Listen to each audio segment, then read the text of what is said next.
Jeudi 27 mars 2025, bienvenue à tous dans cette édition dont voici les titres. La polémique enfle de plus en plus autour de la loi d'amnistie. Maître Aïssata Tall Sall considère que la proposition d'interprétative d'Amadou Ba est illégitime, immorale et dangereuse pour le Sénégal.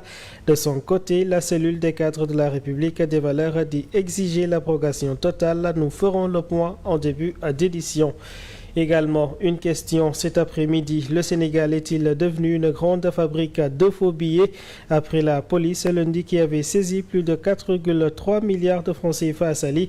2 milliards à 624 millions de francs CFA en billets noirs ont été interceptés à Sénoba par la brigade commerciale des douanes de la localité. Éclairage à suivre.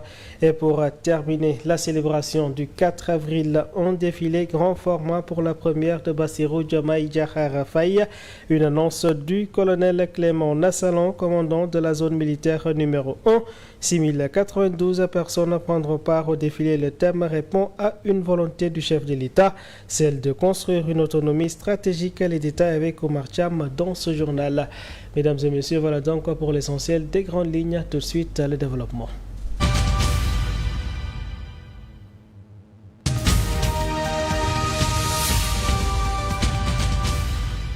Merci à toutes et à tous de nous choisir pour vous informer. Comme annoncé tantôt, Maître Aïssata Tall Sall considère que la proposition de loi interprétative d'Amadou Ba est illégitime, immorale et dangereuse pour le Sénégal. Invitée de Ramadan Show, la présidente du groupe parlementaire Taku Wallu Sénégal estime que cette proposition de loi n'aura pas comme effet l'interprétation de la loi d'amnistie, mais plutôt le vote d'une toute nouvelle loi qui risque d'entrer en conflit avec la loi initiale.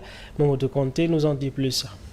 Après avoir défendu le projet de loi d'amnistie à l'Assemblée nationale, l'ancienne ministre de la Justice reste droit dans ses bottes. Parce qu'on avait considéré que la césure était profonde et grave entre différentes couches de la population. On avait considéré que les manifestations étaient trop violentes. Invitée de Ramadan Show, la présidente du groupe parlementaire Taku Wallu Sénégal rejette formellement la proposition de loi interprétative de la loi d'amnistie déposée par Amadou Ba du PASTEF, ainsi que ses amendements. Elle est illégitime, elle est condamnable sur le plan moral et elle est absolument dangereuse sur le plan politique et social. Aïssata Tall Sall met ainsi sa robe d'avocate et défend l'idée que cette proposition de loi dite interprétative ne l'est pas en réalité. La loi qui interprète, c'est une loi qui n'ajoute pas, qui ne retranche pas, qui ne modifie pas la loi ancienne. Donc la loi qui interprète, elle ne touche pas de façon substantielle à la loi initiale.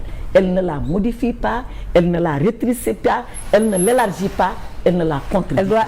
Une loi nouvelle qui, selon elle, peut créer un conflit avec la loi d'amnistie initiale. C'est la coexistence de deux lois dans le temps. C'est grave. Mais juge, mais boba, c'est simple. Juge, ils ont la technique. La loi ne vaut que pour l'avenir.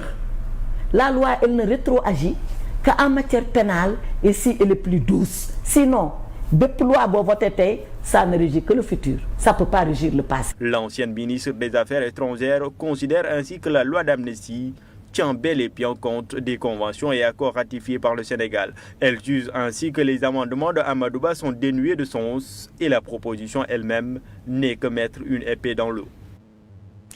Mamadou Conté, face aux diverses interprétations de cette proposition de loi interprétative d'Amadou Ba, le député de PASTEF a fait un amendement pour la modifier selon le professeur Serigne Thiam, enseignant à l'université Cheikh Anta Diop de Dakar. Cet amendement permet non seulement de clarifier le champ d'application de la dite loi, mais aussi de faciliter sa compréhension. Le député de PASTEF Amadou Ba modifie sa proposition de loi sur l'amnistie. Un amendement de la dite loi suite à la vague d'interpellations qu'elle a suscité. Des lectures souvent contradictoires qui s'expliquent selon le professeur de droit Serigne Thiam par l'enjeu même de la loi d'amnistie. Puisque maintenant l'enjeu est extrêmement fort, la porte est extrêmement forte, alors qu'il s'agit d'une loi qui va impacter sur la vie de certaines personnes, d'éclairer sur les situations de mort, d'éclairer sur des situations qui auraient en tout cas des conséquences conséquences funestes. C'est pourquoi on est en train de parler de ces amendements, de tout ce débat. Le texte révisé doit être examiné en séance plénière le 2 avril prochain.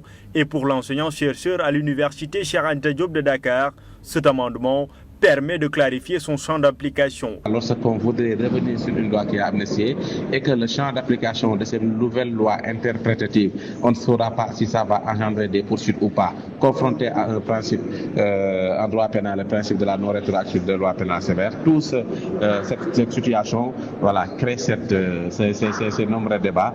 Il estime aussi que cet amendement peut permettre de régler les problèmes de compréhension des Sénégalais par rapport au texte de Amadou Ba. Il est bien clair de revenir toujours sur les motifs, sur les motivations de cette proposition. Parce que n'oublions pas qu'on ne parle pas qu'avec des juristes, on doit parler avec tous les Sénégalais. Et que les Sénégalais en réalité ne maîtrisent pas le langage du droit. Le langage du droit est un langage technique. Ce n'est pas pour rien qu'il existe la lexique des termes juridiques.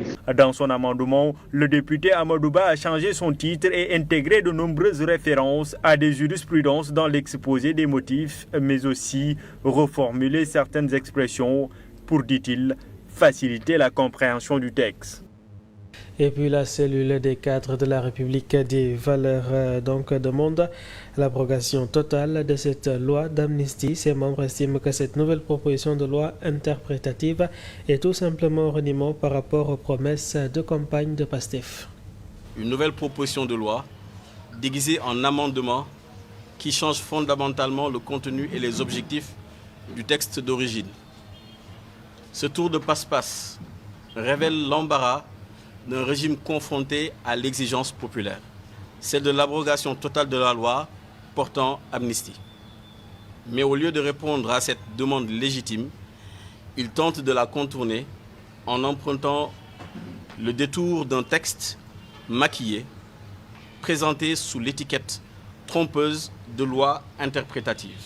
L'objectif est clair, maquiller un renoncement à l'abrogation promise en prétendant clarifier ce qui en réalité était déjà clair.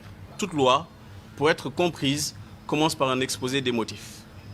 Or ici, cet exposé se révèle confus, verbeux, inutilement chargé de références étrangères. Pourquoi ne pas avoir évoqué les juridictions compétentes, comme la Cour de justice de la CEDEAO ou la Cour africaine des droits de l'homme? Ils prétendent que la loi portant amnistie serait ambiguë. C'est clairement inexact. L'article 1 de la loi portant amnistie, depuis sa rédaction initiale, il couvrait les faits susceptibles d'être qualifiés de crimes ou délits commis entre le 1er février 2021 et le 25 février 2024. La parole à présent au CEDEPS qui exprime sa profonde inquiétude et son grand étonnement à la suite de la lecture de communiqué des mises en garde contre les médias émis par le président du CNRA consécutivement aux échanges entre un chroniqueur et un responsable d'un parti politique lors d'une émission télévisée. Le CEDEPS condamne avec vigueur les injures et propos diffamatoires et outranciers observés dans l'espace public depuis de nombreuses années, sans que cela n'ait ému le CNRA au point de justifier la diffusion d'un communiqué signé du président à la suite de l'appel d'un parti politique. Le CEDEPS rejette également toute forme de liberté à surveiller imposée à la presse et Mamadou Ibra Kane et ses confrères exhorte les autorités à garantir la sécurité des journalistes et des médias, à rétablir un fonctionnement indépendant du CNRA et à mettre fin à toute forme d'intimidation ou de pression exercée sur la presse. Toujours en politique, le FDR a initié ainsi une tournée nationale auprès des chefs religieux, des organisations de droits de l'homme et des missions diplomatiques pour les alerter sur la situation qui prévaut dans le pays depuis l'installation du nouveau régime. De l'avis de Mamadou Sy Albert, les membres du FDR ont bien choisi leur cible. Ils cherchent ainsi à influencer dans le but de faire pression sur le pouvoir dans un contexte où beaucoup d'anciens dignitaires soumaki sont dans le viseur de la justice Djambambaye. Le Front pour la défense de la démocratie et de la République est en quête de souteneurs et non des moindres, car ses cibles jouent un rôle de régulateur de la vie de Mamadou Sy Albert. En allant vers les guides religieux, l'opposition cherche à faire pression sur le pouvoir politique. Les chefs religieux, que ce soit les chefs religieux musulmans ou catholiques, c'est des chefs religieux très influents, qui sont écoutés par les populations, par le pouvoir et par l'opposition. Donc c'est important que l'opposition aille voir les chefs religieux pour se faire entendre d'abord, dire ce qu'elle reproche au pouvoir et ensuite chercher la médiation pour que les chefs religieux parlent au président de la République, au chef du gouvernement. Donc là, il n'y a pas probablement de gain électoral dans l'immédiat. D'après lui, la démarche du FDR peut bien tempérer les tensions qui sévissent dans le champ politique. Un jeu tendu, exacerbé par la menace d'emprisonnement qui pèse sur plusieurs anciens responsables sous le régime de Macky Sall. Quand les chefs religieux demandent, par exemple, la souplesse dans la reddition des comptes, éviter d'envoyer beaucoup de gens en prison, ce discours peut faire tache d'huile sur au Sénégal, le gouvernement, on l'a vu avec Abdou Diouf, on l'a vu avec Abdoulaye Wade. Les chefs religieux font pression toujours sur le pouvoir pour qu'on n'amène pas des responsables politiques en prison. Il s'agit d'un jeu à multiples objectifs, dont le but final est d'assouplir la position des nouvelles autorités du pays, selon Mamadou Sy Albert. Je vous l'annonçais également dans le titre, la brigade commerciale des douanes de Sénoba, subdivision de Kolda, direction régionale des douanes de Kolda, a procédé à la saisie des billets noirs d'une contre-valeur de plus de 2 milliards de francs CFA, saisie qui fait suite à l'exploitation judicieuse d'un renseignement indiquant la présence d'un individu en possession de ces billets. Les prévenus en question est en garde à vue. L'enquête se poursuit. Regardons tout cela avec Momar Cissé. Dans sa croisade continue contre le faux monnayage, des unités douanières sénégalaises ont opéré d'importantes saisies de billets noirs d'une contre-valeur de 4,5 milliards selon un communiqué. Le 14 mars vers 19h, les agents de la brigade mobile de douane du pont Serigne Bassirou Mbacké de la subdivision de Kaolack ont arrêté à Keur Madiabel 2 individus détenant 1,7 milliard de billets noirs en coupures de dollars et d'euros, précise la division de la communication et des relations publiques de la douane. Quelques jours auparavant, une opération d'infiltration montée par la brigade commerciale de douane de Karaïp avait abouti à l'arrestation d'un faussaire qui s'apprêtait à laver 59 millions de billets noirs à Bouledjé, non loin de Kermousse, dans le département de Nioro. La brigade commerciale des douanes de Sénoba, de la subdivision de Kolda, dépendant de la direction générale des douanes du Sud, a procédé aussi à une saisie de billets noirs d'une contre-valeur d'environ 2 milliards. Toujours dans le cadre de la lutte contre le faux monnayage, une opération combinée de la brigade mobile de douane de Pikine, de la subdivision de Dakar, extérieure de la direction régionale de l'Ouest du groupement polyvalent de recherche et de répression de la fraude de Thiès a permis de déjouer le 13 mars 2025 une opération de lavage de billets noirs dans la localité de Méré, ajoute le communiqué. Pour rappel, 2 millions environ de francs CFA en billets noirs ont été saisis entre Dakar, Gandigal et Louga en début mars, ce qui porte le total de la contre-valeur de billets noirs saisis par les unités douanières à 7 milliards de francs CFA. Parlons à présent de la célébration du 4 avril, un défilé grand format au menu donc pour la première de Bassirou Diomaye Diakhar Faye. Lors d'un point de presse, le colonel Clément Nassalon, commandant de la zone militaire numéro 1, a annoncé que 6092 personnes prendront part à ce défilé et noté que pour cette année, le thème répond à une volonté du chef de l'État, celle de construire une autonomie stratégique et avoir une industrie nationale de la défense. Le compte-rendu est signé Omar Cham. Le Sénégal s'apprête à célébrer le 65e anniversaire de son accession à la souveraineté internationale avec FAST. Cette année, le pays renoue avec la tradition en organisant un défilé militaire et civil d'envergure, une première depuis 2 ans. 6092 participants seront mobilisés. La grande parade militaire et civile qui symbolise la force et la cohésion nationale se tiendra sous les yeux du chef de l'État et de nombreuses personnalités de prestige. Donc la première des nouvelles autorités, il y aura un grand format avec véritablement une prise d'armes avec un défilé important, un défilé militaire, civil, paramilitaire, mais également un défilé aérien motorisé. Cette année, la journée sera placée sous le thème « Vers la souveraineté technologique et industrielle des forces armées », un choix qui s'inscrit dans la vision du président de la République, soucieux de garantir aux troupes sénégalaises une autonomie dans tous les domaines stratégiques. Lorsque vous voulez mettre en place ces industries-là, vous avez besoin donc d'avoir un tissu industriel solide, un écosystème solide, vous avez besoin d'avoir des centres de formation des universités qui sont, bien entendu, prêts à soutenir ce projet-là. Hein? Et heureusement, pour le Sénégal, il faut dire que pour le Sénégal, aujourd'hui, nous avons quand même des potentiels énormes dans ces domaines-là. Les festivités débuteront dès le 3 avril avec la traditionnelle retraite au flambeau, un moment fort où les forces armées, flambeau à la main, défileront dans les rues de la capitale au son des fanfares militaires. En conférence de presse, le commandant de la zone militaire numéro 1 a dévoilé les grandes lignes des dispositions prises pour assurer la réussite de cet événement. Le rendez-vous est donc pris pour une célébration mémorable, marquée de prestige et de solennité. Une note de nécrologie pour terminer. Maître Khoureyssi Ba s'est éteint ce mercredi, laissant derrière lui l'image d'un avocat engagé, inflexible et profondément attaché aux principes de la justice, revenant sur son parcours avec Apa Bandagay. Maître Cheikh Khoureyssi Ba, né en 1956 à Dakar, était un avocat sénégalais reconnu pour sa pugnacité et son engagement en faveur des causes qu'il défendait.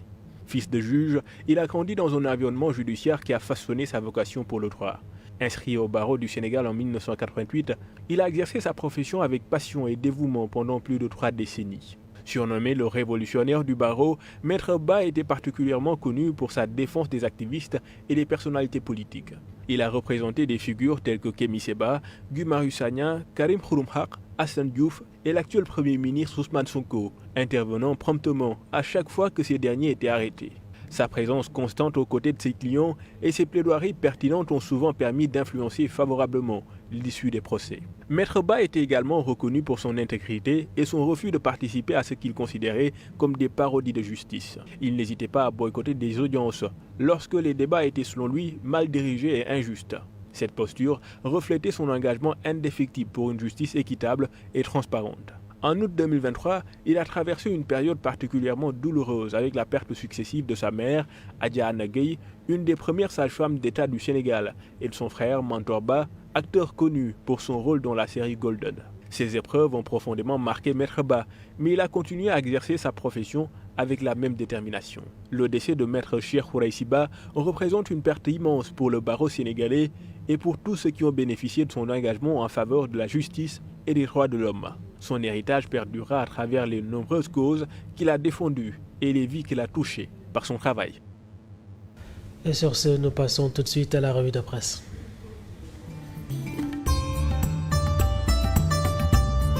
Bonjour, les quotidiens rendent hommage à Maître Khoureyssi Ba, figure emblématique du barreau sénégalais décédé mercredi. Les opprimés perdent leurs avocats selon Walf Quotidien. Avec sa disparition, la famille judiciaire du Sénégal en particulier perd un militant indéfectible des bonnes causes, un homme engagé pour la défense de la justice et du respect des droits de la défense. Rémi Quotidien abonde dans le même sens et indique que le barreau sénégalais perd un de ses grandes voix, en l'occurrence Maître Khoureyssi Ba. Le Time lui note que ce dernier est rappelé à Dieu, une vie au service de la justice. Le journal lui a accordé un édito intitulé Adieu Maestro. L'Observateur indique que Maître Khoureyssi Ba, figure emblématique du barreau sénégalais, est décédé mercredi 26 mars à Istanbul en Turquie des suites de longues maladies. Il a notamment défendu plusieurs affaires majeures en tant que conseiller du leader politique Ousmane Sonko lorsqu'il était dans l'opposition sous le régime de Macky Sall. L'Observateur, nous y restons avec Lat Diop qui reste toujours en prison. Il bénéficie malgré tout d'une liberté provisoire mais sous bracelet électronique. Libération évoque cette question et indique que le parquet général maintient Lat en détention. Ce dernier est donc suspendu à la décision du juge. Les Échos lui aussi abordent cette question et indiquent que Lat Diop est bloqué par le parquet financier. La chambre d'accusation a estimé qu'il n'y a pas lieu à ce stade de le tenir en prison, mais le parquet s'y est opposé. Le quotidien lui ouvre les conclusions de la mission du FMI à Dakar et signale que le Sénégal ne bénéficiera pas de nouveaux programmes de coopération avec l'institution de Bretton Woods tant que des mesures correctives ne sont pas engagées pour remédier aux déclarations erronées relevées par la Cour des comptes dans son rapport d'audit sur la gestion des finances publiques dans la période 2019-2023. Le journal rapporte qu'Edmar Gamaël, chef de mission du FMI au Sénégal, a réaffirmé hier dans le communiqué sanctionnant leur visite à Dakar. Selon enquête, le FMI attend des réformes audacieuses et crédibles après l'audit ayant révélé une falsification des comptes durant la période 2019-2024. En économie toujours, Sud Quotidien s'intéresse à la souveraineté alimentaire, un enjeu majeur pour le gouvernement du Sénégal, porté par le ministre de l'Agriculture, de la Souveraineté alimentaire et de l'Élevage. La création des coopérations agricoles communautaires repose sur une logique de développement rural intégré. Bonne lecture.